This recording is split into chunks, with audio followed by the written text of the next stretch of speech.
Hi everybody, it's Mike Mascelli back in the upholstery shop here at Fine Woodworking.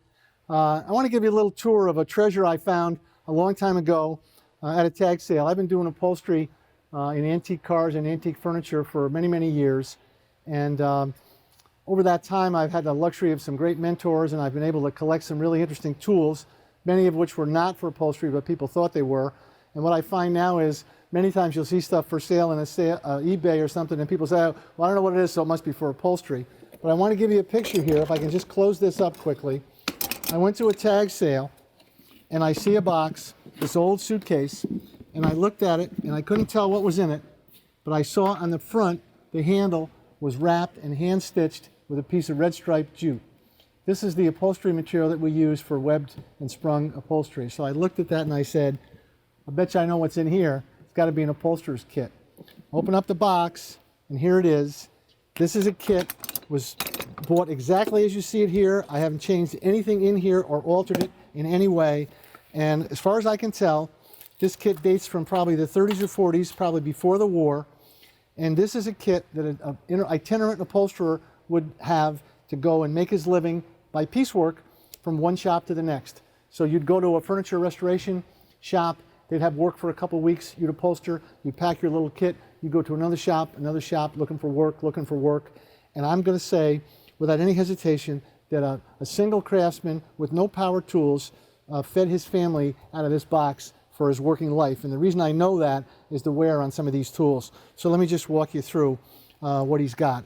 Obviously, for hand-sewn upholstery work, one of the key things to have are needles. So we've got some big long double enders for mattress work or for hand-stitched foundations. We've got some big curved needles, some nice little scissors, big scissors. This is a promotional ice pick that a lot of people have seen these on eBay. These are made by the Birch Company. This was a major supplier of upholstery fabrics for a million years, and they had giveaways, including these ice picks, and you can tell by the number of years on the ice pick how old it is. This is 69 years continuous service, so the older the ice pick, some of these go back to the turn of the century. This one is not, probably from about the 1940s. So some packing needles, a bunch of other upholstery materials. These are not needles. These are regulators. If you look in my apron, I always keep one in my top pocket. This is our most important tool for readjusting hand-sewn foundations or horsehair work, or using this end to do folding. These are English, made in Redditch. Usually they're imported by the American importer Joseph Burbecker, and some of these are highly collectible and really, really nice. They don't make these anymore. So in the kit, what this fella has is basically the same kind of tools that I use. You have a basic upholsterer's hammer. What's interesting to me in this kit, this is a pretty common Dunlop little split end. This is not really for upholstery, but it's got a magnet on it. And the upholsterer's hammer that this fellow used all the time is this one. You cannot, this is honest wear on this handle. There's 1,000 hours of handwork to get this handle to be where it is. He left the bark on it so it was better grip.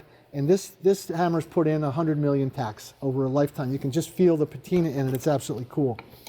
When we do our jute webbing, I think most everybody has seen a webbing stretcher. This fella made his own. He set some tacks in here in a piece of beech, filed them down, and made his own webbing stretcher. Here's a commercially made one that must have come somewhere along the way. Maybe somebody gave it to him, but I'll bet you this is the one he used all the time. He's got a bunch of other simple basic tools, like what I call a cordless drill, Yankee pump drill, or an egg beater drill for drilling pilot holes. Just as I do, he repurposed a cobbler's hammer for that big smooth face to smooth things out. This is my version with a little fancier tiger handle, but he's doing the same thing I am. I need that to smooth out stuff when I'm doing upholstery layers. This is a pretty ugly ripping chisel for tearing apart old upholstery, where you take this big mallet and you come in underneath the old layers, and you can see the wear in this, you can see the abuse. This is taken apart many, many couches. Here's its other cousin. I don't particularly like these tools because they're pretty damaging, but it was very common back in the day. They didn't worry about frames. They were on piecework. I think one of my favorite tools in the kit is this one. Many folks who work around a boat yard would have seen one of these. This is a leather sewing palm for a right-handed person. This one actually fits me. and you're going to put your big heavy needle in the work, and you're going to put the butt of the needle in this and push it through. For a sailmaker would use this, or a upholsterer would use it for sewing through heavy material.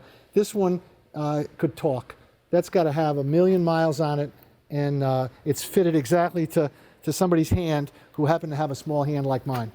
So that's kind of a tool that speaks to me a little bit. I think it's really wonderful.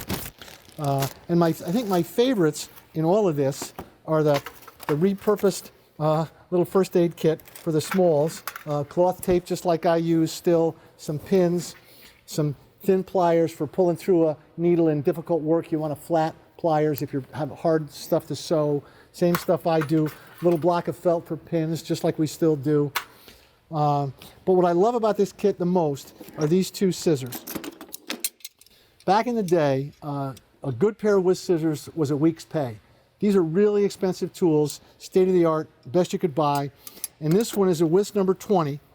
And as far as I'm concerned, it's still the finest scissors available for what we do. And I want you to see, if you can see it on the camera, there's the letters whisk, and you can see how far it's ground down into the ABCs. Here's mine, and look at the amount of metal left on mine. Look at where he was. So he's ground and filed and filed and filed. And if you can see on mine, there's a shiny edge here of about 1/4 of an inch. That's hardened steel. So once you file your way through the hardened steel, you're in the cast, and it simply isn't going to be as effective because you're in soft steel. But these are still sharp, and this fellow worked and worked and worked because this is what he had, and those are hand filed and touched up for days and days and days for 1,000,000 years. And I know this guy used these scissors forever because they're both ground down to nothing. So just cool stuff. This is the other promotional item from Birch is this wonderful cup. If you see these on eBay, they're kind of collectible, and you can. This one is San Francisco, Kansas City. The original ones are only have one name on them, where they started out in Philadelphia, and that's the only name on the can. So this is kind of probably again from the 40s or 50s. These were promotional items, and they're meant for tax. You put them on the bench, and they're not so easy to tip over. So again, just a giveaway promotional item that was from back in the day, but these are still the same tools that we recognize today and use. And I just think it's kind of fun to look back at a man's life in a simple way. We talk about hand tool woodworking. Upholstery is a non-power hand tool craft that can be done out of a simple box like this, then and now. And if you haven't tried any of this work, I encourage you to take a look at some of the videos or some of the books that are out there and think about maybe trying a little bit of upholstery yourself. It's a wonderful way to learn a little bit of hand tool skill and to have some fun. So I encourage you to do that, and thanks for watching.